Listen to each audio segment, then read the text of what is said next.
Hello everyone, আসসালামু আলাইকুম। Welcome back to my channel Jannatul's cooking world. সবাইকে স্বাগতম। আজ আমি আপনাদের জন্য আরেকটি নতুন রেসিপি নিয়ে চলে এসেছি। আমার আজকের রেসিপিতে আমি আপনাদের দেখাবো কলমি শাকের বড়া বা পাকোড়া।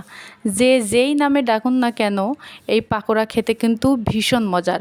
অনেকেই আছে যারা কলমি শাক খেতে চায় না বা বিভিন্ন ধরনের শাক খেতে চায় না।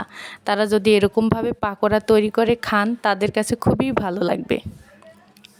রেসিপিটি শুরু করার আগে আপনাদের কাছে ছোট্ট একটি রিকোয়েস্ট, আমার চ্যানেলটি প্লিজ আপনারা সাবস্ক্রাইব করবেন। আর আমার ভিডিওটি যদি ভালো লেগে থাকে অবশ্যই একটা লাইক দিবেন। আর রেসিপি সম্পর্কে কোনো যদি কোশ্চেন থেকে থাকে অবশ্যই কমেন্ট বক্সে আপনাদের মূল্যবান মতামত জানাবেন। তো এখন রেসিপিটি শুরু করা যাক। তো আমি কলমি শাক নিয়ে নিয়েছি আর ছোট ছোট কুচি করে কেটে নিয়েছি। আর এগুলো ভালোভাবে ধুয়ে আমি পানি ঝরিয়ে নিয়েছি। এগুলো এখন আমি এক সাইডে রেখে দিব। তারপরে একটা বাটিতে নিয়ে নিব। আর এখন দিয়ে দিচ্ছি হচ্ছে কাঁচামরিচ ছোট ছোট কুচি করে নিয়েছি, রসুন কুচি, পেঁয়াজ কুচি। এগুলো এখন আমি শাকের মধ্যে দিয়ে দিচ্ছি। তারপরে দিয়ে দিচ্ছি জিরার গুঁড়া দিলে ফ্লেভারটা ভালো আসে, জাস্ট এটা আপনারা স্কিপ করতে পারেন। তারপরে হাফ চা চামচ হলুদের গুঁড়া,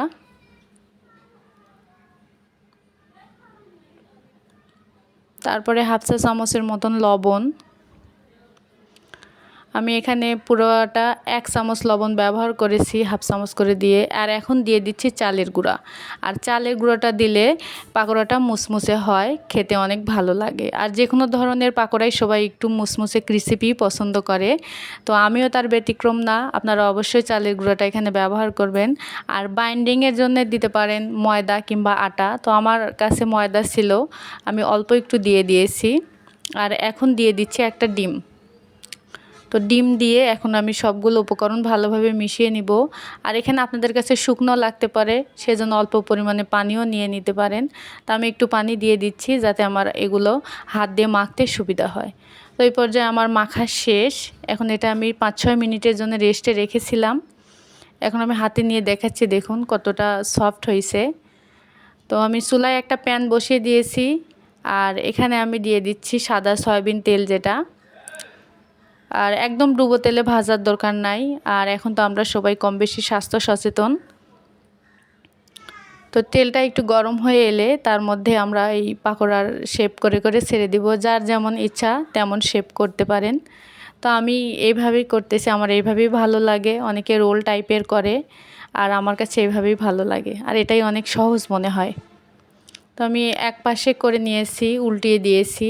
এখন আরেক পাশে করে নিচ্ছি। দেখুন মাশাআল্লাহ, দেখতে কত সুন্দর হয়েছে, কতটা লোভনীয়।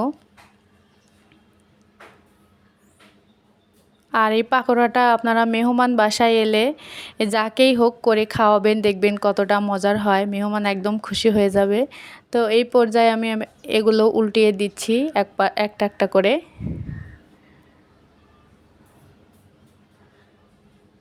মেহমানের সাথে ঘরে বসে গল্প করতে করতে এগুলো বানিয়ে নেওয়া যাবে, একদম ঝটপট রেডি রান্না যাকে বলে। হয়ে গেছে আমার পাকোড়াগুলো, এখন আমি উঠিয়ে নিচ্ছি। একটা একটা করে তেল ঝরিয়ে ভালোভাবে আমি উঠিয়ে নিচ্ছি। এই যে দেখুন কত সুন্দর হয়েছে। আমি একটা আপনাদেরকে ভেঙে দেখাচ্ছি কতটা ক্রিসপি হয়েছে, একদম মুসমুসে। আজকের মতো আমি এখানেই বিদায় নিচ্ছি। আপনারা সবাই ভালো থাকবেন। আল্লাহ হাফেজ।